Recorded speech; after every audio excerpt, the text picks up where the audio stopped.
You're in the back seat of an old car, a vintage Ford with torn leather seats and the smell of cigarette smoke and gasoline.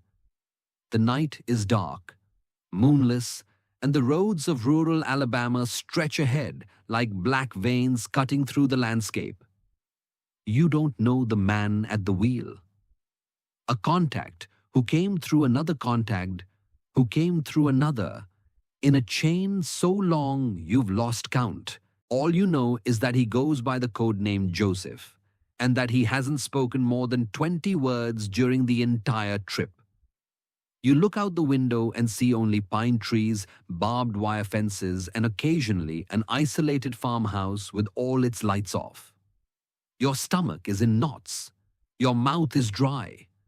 You're about to cross a line from which there's no return. You're an investigative reporter, or maybe an undercover federal agent, or maybe just a curious person who asked the wrong questions to the right people. The story doesn't matter now. What matters is that you're here, in this car, heading to a place that doesn't officially exist, to meet people who don't officially exist, to witness something most Americans prefer to believe is in the past. But it's not. The Ku Klux Klan didn't die. It just learned to hide better. The car turns onto a dirt road. The headlights go off. Joseph now drives only by memory, by touch, by familiarity with every curve. You hear gravel hitting the undercarriage, branches scratching the doors. After about 15 minutes, or maybe 40, you've lost track, lights appear. First, a faint glow between the trees. Then, a clearing. And in the middle of it, a bonfire.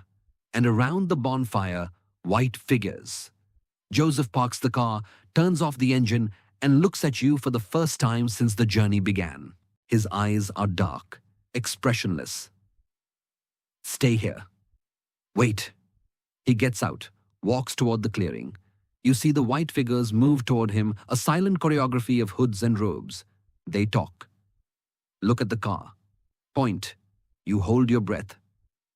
After long minutes, Joseph returns, opens your door and says, "Let's go." They agreed to talk to you.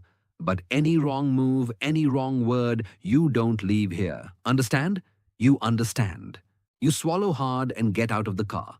The night air is cold and thick with wood smoke. You walk toward the bonfire, and as you get closer, details begin to emerge. The robes are coarse cotton, some muddy at the hems. The hoods are pointed with eye openings that look like black holes in white sheets. They stand motionless, watching you approach. You count 30, 40 of them. Some carry torches. Others carry guns, shotguns resting on shoulders, pistols in belts. At the center, a larger, taller man with a wooden cross at his back. The tall man steps forward. His voice is deep, measured, with a heavy, deep South drawl. "Welcome, brother. Here. You came to us asking about the truth. Well, the truth is here, in this flame, in this fire that burns but does not consume. The truth is that this country was founded by white men, Christians who feared God. And these men are drowning in a sea of foreign blood, of mixed races, of sin and degeneracy. We are the last trench. We are the hand that will not let the flame die out." He pauses, waiting for some reaction from you. You nod, neutral. The man continues. "But before we go on, you need to prove your loyalty. Not with words. Words are wind. With deeds." He extends his hand to the side. Another member approaches and places something in his palm. A knife. A hunting knife, long blade, bone handle. The man holds it by the blade and offers you the handle. "There's a traitor among us," he says. "A man who swore to protect our people but sold secrets to the enemy. He's over there." He points to the edge of the clearing where a figure is kneeling, tied to a tree. Head down, body still. You can't see the face. "Prove you're one of us. Do what needs to be done." Silence falls over the clearing. Even the fire seems to burn lower. Every eye, every black hole in those white hoods is fixed on you. You feel the weight of the blade in your hand. Look at the kneeling man. Look at the knife. Look at the clan leader. I've never killed anyone before. You say, your voice coming out weaker than you'd like. The leader smiles. You see the smile beneath the hood, a yellow grin of stained teeth. Then today is your baptism, brother. Blood washes blood. Blood purifies. Blood proves. You grip the knife tighter. Your breath shortens. Your heart feels like it might leap out of your chest. You walk toward the tied man. Each step is heavy, as if the ground were quicksand. When you get close, the man raises his head. He's young, no more than 20. Bruised face, purple hematomas, split lip. He looks at you with eyes full of tears and terror, and murmurs, almost voiceless. Please, I didn't do anything. I swear I didn't do anything. You stop. Your hand trembles. Look back. Everyone is watching. The leader gestures impatiently with his head. Get on with it. You turn back to the young man. He cries softly, muffled sobs. You've never seen so much fear in a human face. Your hand rises with the knife. The young man closes his eyes. You hesitate. 1 second, 2, 3. And then you throw the knife to the ground.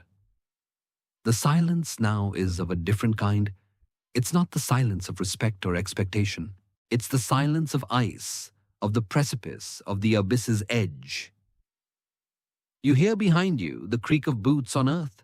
Hands grab your arms, pull you back. The leader approaches slowly and stops in front of you. He looks at the knife on the ground, looks at you. When he speaks, his voice has lost all previous solemnity. Now it's pure venom. You think this is a game? You think you can come here, see our faces, hear our words, and just leave because your stomach couldn't handle it? You're a fool. Or worse, you're one of them. He spits on the ground, turns his back and walks to the bonfire, waving his hand. Take them both. You're dragged away. The tied young man is also pulled. You're taken to the back of the clearing, to a shack of rotten wood. The door creaks open. You're thrown onto the dirt floor. The door closes. Total darkness. You hear the young man crying beside you. Try to whisper, Hey, are you okay? He doesn't answer, just cries. Hours pass, or minutes. You don't know. The only certainty is that when the door opens again, it won't be to free you. It'll be to take one of you out. And what will happen out there, you don't want to imagine. Dawn breaks. Light comes through cracks in the rotten wood. You see the young man, maybe 17 years old. A boy. He's curled up in a corner, shaking. You try to talk to him again, but before you can, the door creaks. 2 hooded men enter, grab the boy by the arms. He screams, thrashes, begs. They drag him out. You're left alone. The screams come from outside, screams of absolute terror. Then gunshots. Then silence. You stay there, curled up in the filthy corner, trying not to think about what you just heard, trying not to think that the boy could have been you if you'd taken the knife, trying not to think that you still could be at any moment. Hours later, the door opens again. It's Joseph, the man from the car. He looks at you with an expression you can't read. Come, let's go. You get up, legs shaking. Follow Joseph through the clearing. The bonfire is out. There's no one, just ashes, fallen torches, and in the distance, a rope swinging from a tree branch. You look away. In the car, back on the dirt road, Joseph finally speaks. You got lucky. They decided you're more useful alive, that you can spread the message, that you can tell others what happens to those who stick their noses where they don't belong. So you live, but never come back here. Never speak our names. Never look at us again. If you do, next time there won't be a choice. You'll take the knife, or you'll be tied to the tree. He says nothing more the entire trip. You're dropped off at a bus stop by the highway at dawn. The car drives away. You stand there alone, shaking, the smell of smoke and blood still in your nostrils. The bus arrives. You get on, sit down, and look out the window. The sun begins to rise over the Alabama fields. Everything looks so normal, so peaceful. But you know what lurks in the shadows. You've seen it, and now you'll carry it forever. Years later, you still wake in the middle of the night to the sound of screams, still see the boy's face, still feel the weight of the knife in your hand. You never wrote the article, never told the story. Fear is greater than truth. But sometimes, on silent nights, you ask yourself, if you had another chance, would you take the knife? And the answer, each year, gets harder to know. This is the point of view of someone who came face to face with hatred and survived. But surviving, you discover, is only the beginning of the nightmare. You go home that morning. The bus drops you at the Birmingham station. You walk to your apartment, a small studio downtown, curtains always drawn, a pile of investigative journalism books on the nightstand. Go in, lock the door, bolt it, and then you collapse. Your legs finally give out and you slide down the wall to the floor. The crying comes in waves, uncontrollable. You cry for the boy, cry for yourself, cry for what you saw, what you didn't do, what could have been. Days pass. You don't leave the house. The curtains stay closed. The phone rings, you don't answer. The doorbell rings, you don't open. The only thing you do is stare at the wall, relive the scene, try to find a way to process what happened. The boy's face won't leave your head. His eyes, full of terror and hope at the same time, staring at you while you held the knife. And that moment of hesitation, that instant when you could have done something different, but didn't. You try to justify it. Tell yourself you were in shock, that there was nothing to be done, that if you'd tried anything, you'd be dead too. But guilt doesn't listen to reason. Guilt gnaws. Guilt whispers every night in your ear. You could have done more. 3 weeks later, you finally manage to leave the house.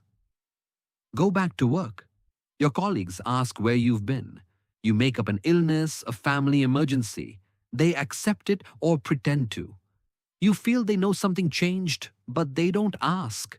They go back to talking about stories, deadlines, assignments. The world keeps turning.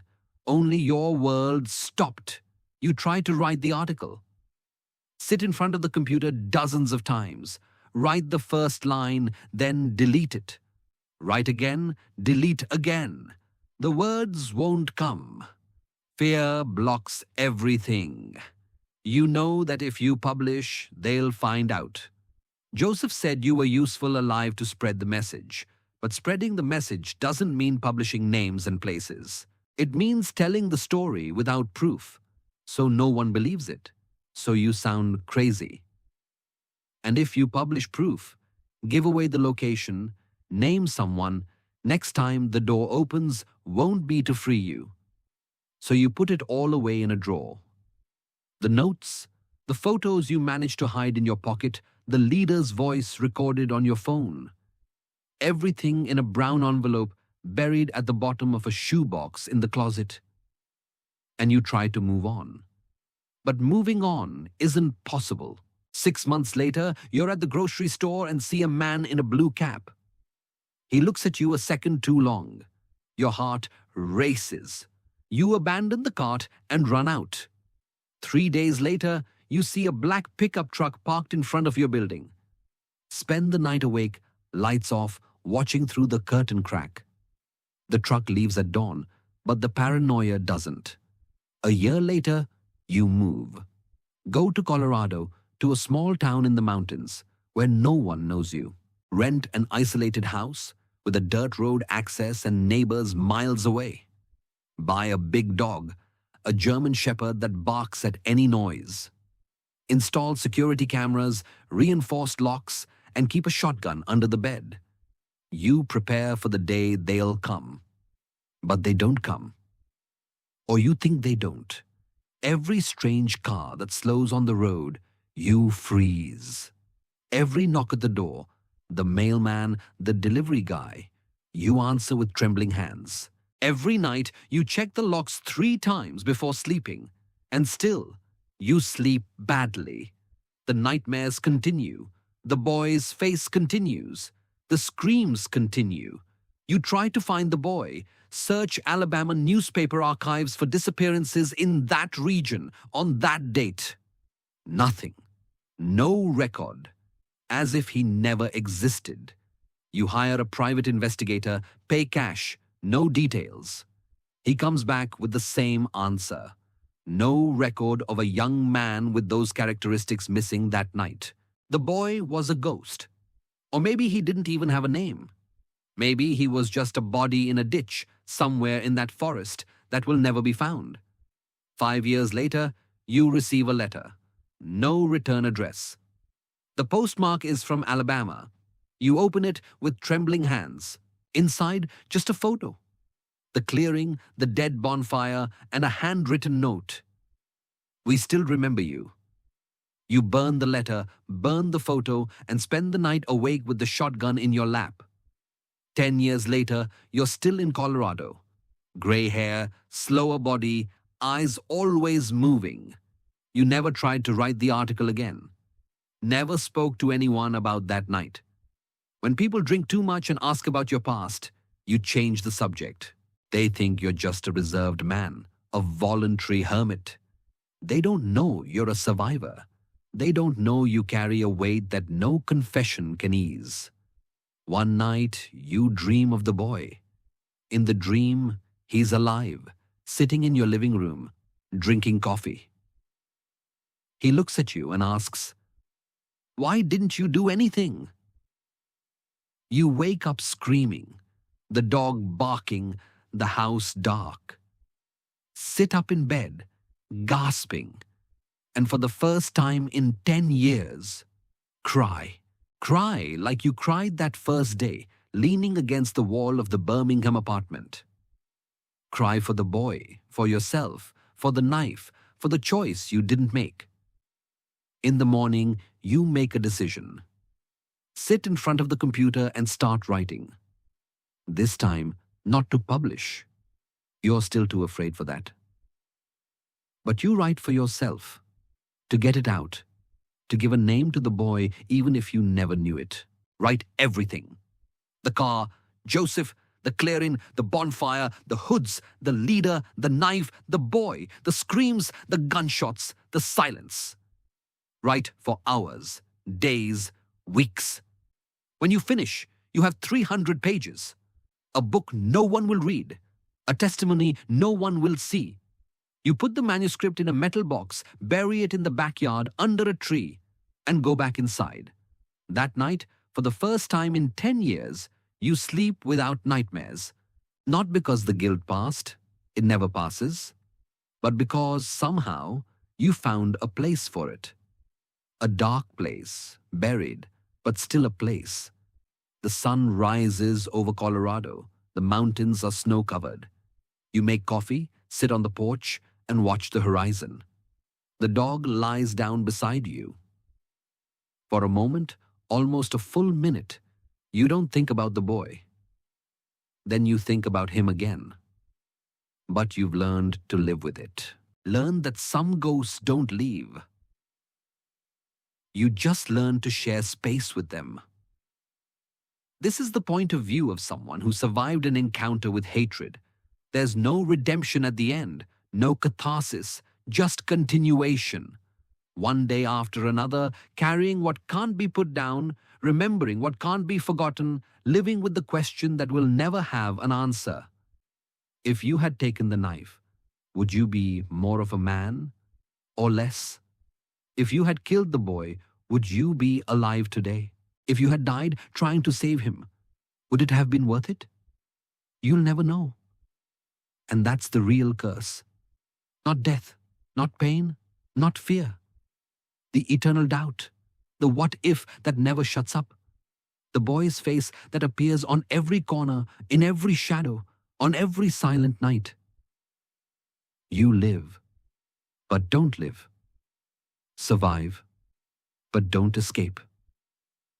And deep down, you know that night in the clearing was the last time you were truly you. After it, only a walking ghost remained, carrying the memory of a face no one else saw.